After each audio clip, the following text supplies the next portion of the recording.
This video is not to be missed. Hi guys, welcome back to my channel. So in today's video, we are going to introduce you to a new fragrance brand as part of the month of December. And the brand that I'm introducing to you is called Hunayn.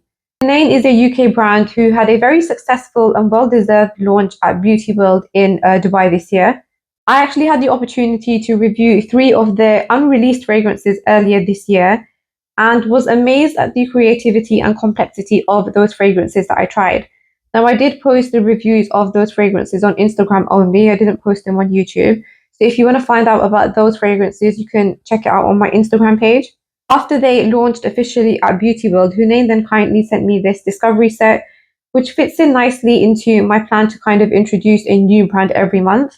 So the brand itself is like a well thought through brand, from the name of the brand connecting to Islamic history to the fragrances that it's created as well. Like all of the ones that I tried just had some sort of like significant meaning behind it. They haven't just like put things together and just said, okay, here's a fragrance, we hope it works. No, everything about this brand has been well thought through from start to finish, from the name, the branding, the vision to the fragrances, and that is why this video is not to be missed. I can definitely tell you that this isn't a brand that makes a mass appealing sense. It's a brand that really focuses on like art, creativity, connecting themselves to history, feelings, memories, and sources rare materials for their perfumes, which is why their prices are a little bit on the higher side. If you enjoy brands with like a fine artistic approach, then keep watching. So in their collection, they have 5 fragrances, and then they've got 2 limited edition samples as well. On top of that, though, if you follow them on Instagram, they do make random fragrances basically, which are very, very limited edition, and they only make them in a certain amount. So they'll advertise it on Instagram, and you have to just buy it then. Otherwise, you kind of miss out. So as I said, they are a brand that really focuses on exclusivity, if that makes sense. But the ones that we're going to kind of look at today, they are exclusive, but they are for the public. And I'm going to cover this point specifically at the end of the video after I've told you about each of their fragrances. So we're going to start off with the limited edition collection. And this one that I'm going to review first is called Bakka. So Bakka is a fragrance which is based around the scent of Makkah and the Kaaba. So it opens with like stunning taif rose, animalic tones from deer musk and ambergris, and hints of Omani frankincense as well. There are loads of fragrances based around Makkah and the Kaaba on the market, and one I have in my collection is actually Musk Kaaba by Arabian Oud, which is similar to this, but Bakka, in my opinion, so this one, in my opinion, has more depth and more complexity. And I'll tell you the reason why this one has more depth and more complexity as compared to the standard ones you'll find on the market. So Hunayn in this one have actually used an oil which dates back to 1991 and was gifted by His Royal Highness Sultan Qaboos to the Holy Mosque in Makkah as a scent for the Kaaba. So the oil they've used in this is from 1991, first of all. And then second of all, it has such a significant history behind it. Like it was gifted from a king in the ruler of Oman back in 1991 to Makkah to use for the Kaaba, which is just like, wow. That itself is like tremendously valuable. And it brings me to my next point, the price.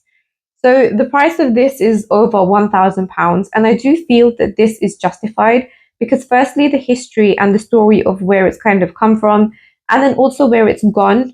And then secondly, the fact that you've got a 33-year-old aged oil in this is remarkable and extremely rare. And you will find that aged oil perfumes will just naturally be higher because they cost more to kind of source those oils. To buy those oils, obviously, will cost a lot more. And that's why they have to sell it at a higher price. Brands like Abu Samad Al Quraishi, Arabian Oud, Hind Al Oud will only make this for exclusive clients. Like this type of fragrance will only be made for exclusive clients. But Hunayn have created this fragrance for us to be able to enjoy and buy, obviously, if you can afford it.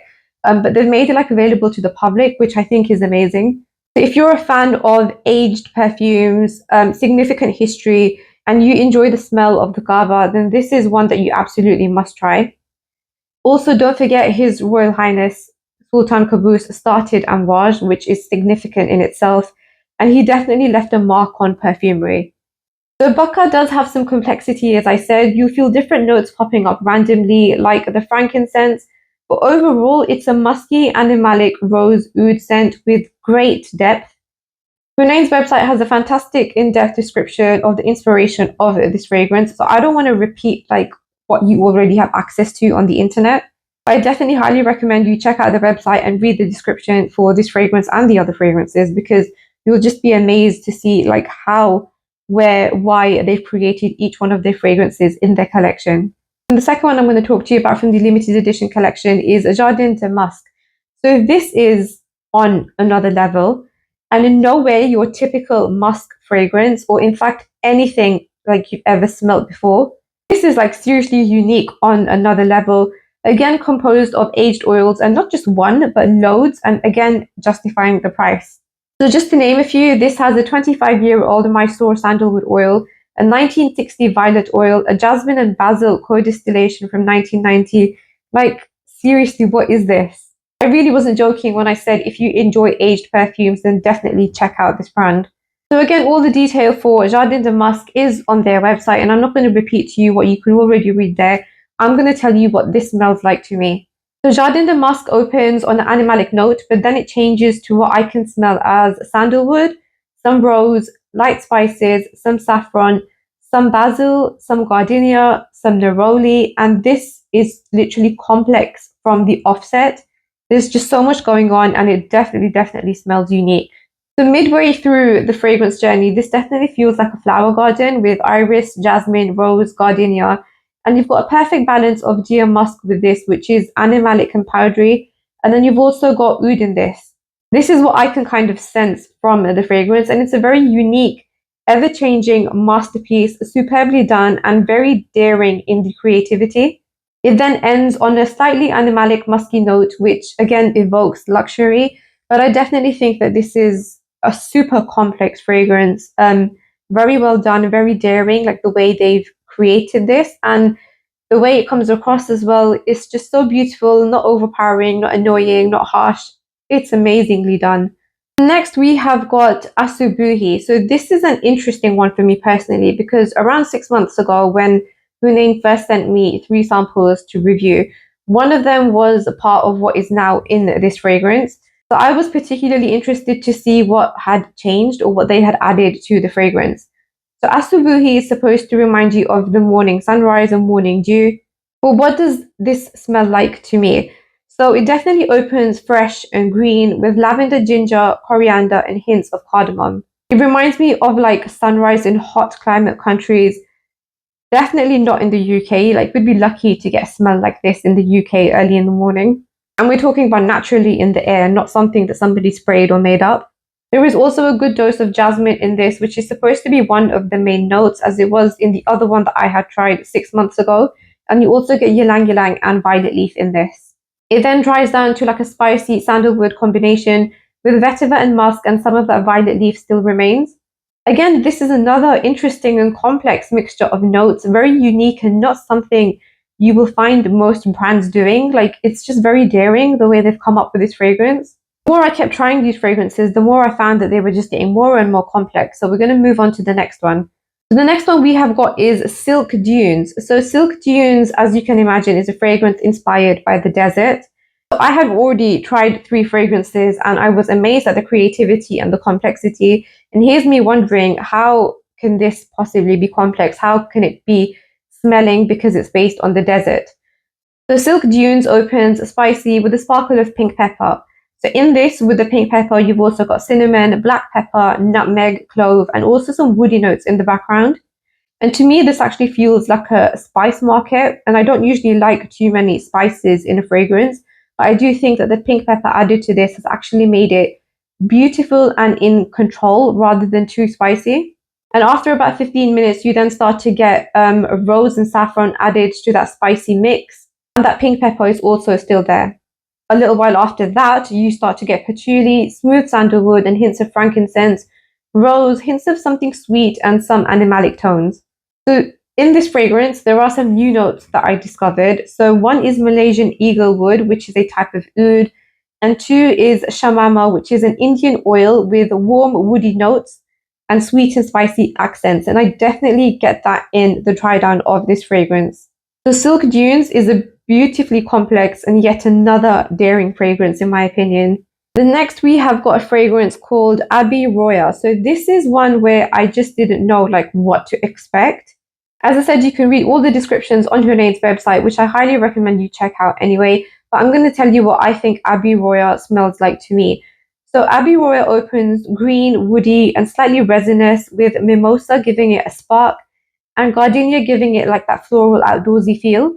So Abbey Roya is definitely more on the floral woody side, but the mimosa makes it uplifting and the juniper berries kind of make it fresh. It then dries down to remain a floral woody scent with something that feels like musk, and the gardenia is also there in the dry down along with the white lotus, as it comes across sort of green and lightly aquatic, which is what white lotus kind of gives you. So overall, Abbey Roya is a floral woody fragrance, not as complex as the others, but definitely well crafted. Then the next one I was going to talk to you about is Melati Garahu. So this is a fragrance where if you read the description on their website, most of us will not understand a thing except for floral and oud. Unfortunately, though, I wasn't able to spray this because the atomizer isn't actually working. So I have messaged Hunayn to see if they can send me another sample because I won't be able to review Melati Garahu in this video. But once I receive the other sample, I will probably do like a second video just to speak about that fragrance and also tell you what I think of it, because I'm expecting it to be complex and I'm expecting to be able to learn from it. And then the final fragrance in this discovery set is Duty and Death. So this one is labeled as their most complex fragrance, and I thought the others were complex. So I was like, okay, how complex is this going to be? The Duty and Death is actually based around spices and oud, and this is what I thought it smells like. So when I first sprayed it, it definitely opens dark, smoky, and spicy. It's super strong and kind of feels a little bit medicinal. If you enjoy like Interlude by Amouage though, then this is something along those lines. This is different because it has oud in it. And not just one type of oud, it's got different types of oud in it, and it's also got cypriol, which gives it that medicinal feel. It's definitely a powerful fragrance, like Interlude though. It's bold, it's dark, it's got tons of depth and tons of complexity. Again, like this is another daring fragrance. In normal terms though, if I tell you what it smells like to me, it smells like a spicy, woody, resinous oud, which is perfect for the winter nights in my opinion. This is a dark fragrance which has been taken to new heights. Like, it's just incredible. You've also got Chinese vetiver in this as well, which gives the darkness a nice twist. And along with this, in the dry down, you also get patchouli and sandalwood, which softens the fragrance, but it still projects insanely well for such a long time. So this fragrance has a highly significant meaning for the perfumer, linking his experience with history, which is fantastic. So again, I definitely recommend you check out the description of Duty and Death on their website, because everything around this fragrance, like the way they've thought of it, the way they've created it, and how they've linked it to their personal experience is just incredible. So I recommend you to go on their website and read the description of every single fragrance and then order the discovery set, because to me, this was definitely a learning curve. Like, I learned so much from exploring these fragrances. They're not a normal brand. Hunayn is not a normal brand. This is a brand with like a meaning, a purpose, and they just don't create like normal fragrances. They create unique fragrances, daring fragrances, which other brands would make to bespoke clients. And Hunayn are making those fragrances available to the public. So as I said at the start, if you are interested in aged oils, aged oil perfumery, significant history, bold creativity, then you absolutely need to try out Hunayn. I think that this brand has like real great potential, and I can see them going far. Very exclusive fragrances in terms of like scent profile. And thank you to the brand for sending out this discovery set to me to try out, because as I said, I really did enjoy exploring the fragrances. If you have any questions on this brand, then let me know in the comments box below. I will leave their website link in the description box below so you can check out their website. As you can tell, my throat has gone dry from talking too much, so I'm going to end this video here. Thank you all for watching, and I'll see you guys in my next video.